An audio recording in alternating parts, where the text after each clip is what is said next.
नमस्कार, मी पंजाब डक. आज आहे 13 जून 2026. मी आहे इथं पातूर तेलगाव ते पातूर रोडवर बीड जिल्ह्यामध्ये आहे. आणि या ठिकाणून महाराष्ट्रातल्या शेतकऱ्याला एक अंदाज देणार आहे. शेतकऱ्यांनो, घाबरू नका. यावर्षी एल निनो वगैरे काही नाही, सगळ्याच्या पेरण्या होणार आहेत. मी म्हटलं होतं 7 ते 14मध्ये बऱ्याच भागातल्या पेरण्या होतील, लागवडी होती.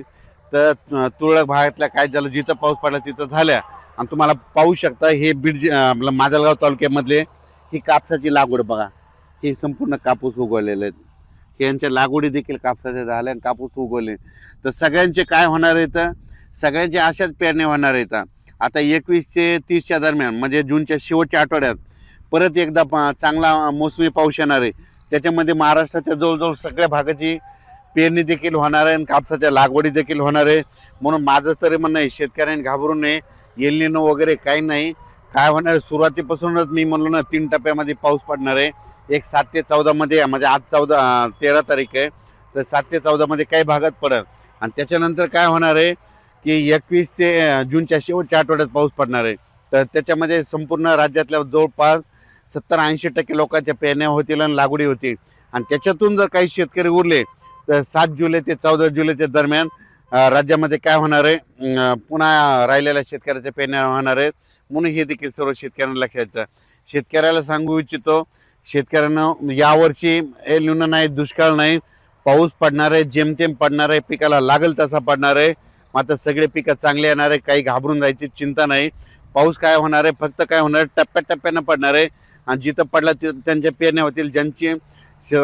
ज्यांच्या जमिनीमध्ये ईदभर ओल गेली त्यांच्या पेरण्या देखील सुरू होतील. आम्ही केजकडे काल गेलो होतो, अंबाजोगाई परिसरामध्ये. काल तिकडे सोयाबीनच्या पेरण्या चालू झालेल्या आहेत, कारण की तिकडे खूप पाऊस पडला. असं हे पाऊस काय होणार आहे, 18 तारखेपासून, म्हणजे 18 जूनपासून पुन्हा आणखीन काय होणार, दररोज वेगवेगळ्या भागात काय होणार आहे, ते पाऊस पडत राहणार आहे. आणि ज्यांच्याकडे जास्त पाऊस होईल ते मग ते शेतकरी पेरणीचा निर्णय घेतील. पण शेतकऱ्याला सांगू इच्छितो, दुष्काळ वगैरे काही पडणार नाही. परत एकदा सांगतो, 2026ला सरासरी इतका पाऊस पडणार आहे, जेमतेम पडणार आहे. जूनमध्ये थोडाफार कमी राहणार आहे, जुलैमध्ये जास्त पडणार आहे, ऑगस्टला कमी राहणार आहे. आणि सप्टेंबर ऑक्टोबरमध्ये मात्र परतीचा पाऊस धुमाकूळ घालणार आहे. म्हणून हा अंदाज लक्षात घ्यायचा. तर मी म्हटलं होतं, आमच्या भागात देखील काही भागामध्ये धूळ पेरण्या झाल्या होत्या. तर काल आम्हाला खूप, म्हणजे काल 12 तारखेला खूप पाऊस झाला. त्यांच्या देखील सरक्याला म्हणजे कापसाला जीवदान भेटलं. आता हे इकडे माजलगावकडे जात आहे, तर इकडे देखील हे संपूर्ण हे कापसं देखील या ठिकाणी उगवलेले आहेत. आणि यांना एक पाऊस पडला की झालं, यांचं संपूर्ण जमून जातं. तसंच सगळीकडे महाराष्ट्रामध्ये सगळ्या शेतकऱ्याची पेरणी होणार आहे. काही चिंता करायची गरज नाही. एल निनो नसतं, काही नसतं. तुम्हाला सांगू इच्छितो, दरवर्षी काय झालं, निसर्ग 22 दिवस पुढे सरकायला, थंडी 22 दिवस पुढे सरकेली, उन्हाळा 22 दिवस पुढे सरकायला आणि पावसाळा 22 दिवस पुढे सरकायला. मग दरवर्षी पाऊस कधी येतो, 7 जूनला येतो. तर दरवर्षी हे निसर्ग 22 दिवस पाऊस उशिरा येणार. म्हणून म्हणतो, दरवर्षी जूनच्या शेवटच्या आठवड्यात पेरणी होणार आहे. आणि यावर्षी देखील जूनच्या शेवटच्या आठवड्यात शेतकऱ्याची पेरणी होईल आणि सगळ्या शेतकऱ्याच्या लागवडी देखील होणार आहेत.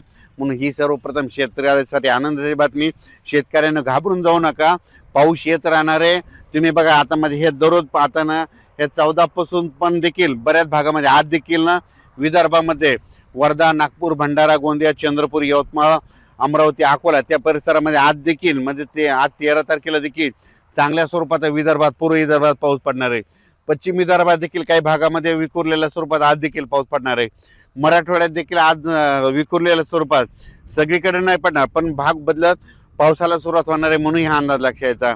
तसाच काय होणार आहे, हे पाऊस 18 जूनपासून दररोज एक दिवस वाढत वाढत असं चांगलं जाणार आहे. मग त्याच्यानंतर काय होणार आहे, 21 जून ते 29 जून संपूर्ण महाराष्ट्रामध्ये वेगवेगळ्या पाऊस पडणार आहे, सगळ्यांच्या पेरण्या होणार आहेत. म्हणून शेतकऱ्यांनी घाबरून न जाता फक्त धीर ठेवा. पाऊस येणार आहे, पावसाचं काम करतो. म्हणून आपण देखील, बरेच जण असे म्हणालेत की दुष्काळ पडेल, दुष्काळ वगैरे काही पडणार आहे. तुम्ही बघा, जूनच्या अखेर, आपण 1 जुलैला काय करू, परत एक अंदाज देऊ, संपूर्ण पेरण्या झालेले दिसतील. पण शेतकऱ्याला सांगायचं होतं, घाबरून जायचं कारण नाही. ओल जमिनीमध्ये ईदभर ओल गेल्याच्या नंतर तुम्ही तुमचा पेरणीचा निर्णय घ्या. आजच्यात एक मेसेज दिला जाईल. पण शेतकऱ्याला सांगू इच्छितो की पेरण्या 3 टप्प्यात होणार. पहिल्यापासून मी म्हणतो की 7 ते 14मध्ये एक टप्पा राहील. त्याच्यानंतर आता जे दुसरा टप्पा आहे ते 21 जून ते 30 जूनच्या दरम्यान एक पेरणीचा टप्पा राहणार आहे. म्हणून शेतकऱ्यांना जूनच्या शेवटच्या आठवड्यात पेरणी लागणार आहे. म्हणून हे अंदाज लक्षात द्यायचा आणि आपण आपली तयारी ठेवायची. आणि त्याच्यामधून समजा जूनच्या शेवटच्या आठवड्यामध्ये काही ठिकाणी डिझेल नाही भेटलं, ट्रॅक्टर नाही भेटले, कोणाच्या शेतामध्ये वापसा नसली तर त्यांना 10 जुलै ते 15 जुलैमध्ये जे पाऊस पडेल मग त्याच्यामध्ये शेतकऱ्याच्या पेरण्या होणार आहे. तर पाहू शकता हे मी इकडल्या माजलगाव परिसरामध्ये बीड जिल्ह्यामध्ये हे इकडं पाऊस पडलेला आणि ही इतकी जमिनीमध्ये ओल आहे बघा. तर हे शेतकऱ्याचं कापसाचं पीक आहे. या ठिकाणी असे सगळे कापसं निघालेले आहेत. आता यांचा एक पाऊस पडला का झालं यांचे कापसं सुरू होतील. म्हणून शेतकऱ्यांना घाबरू नका, यावर्षी चांगला पाऊस पडणार आहे, शेतकरी मालामाल होणार आहेत. म्हणून ही सर्वप्रथम शेतकऱ्यासाठी आनंदाची बातमी.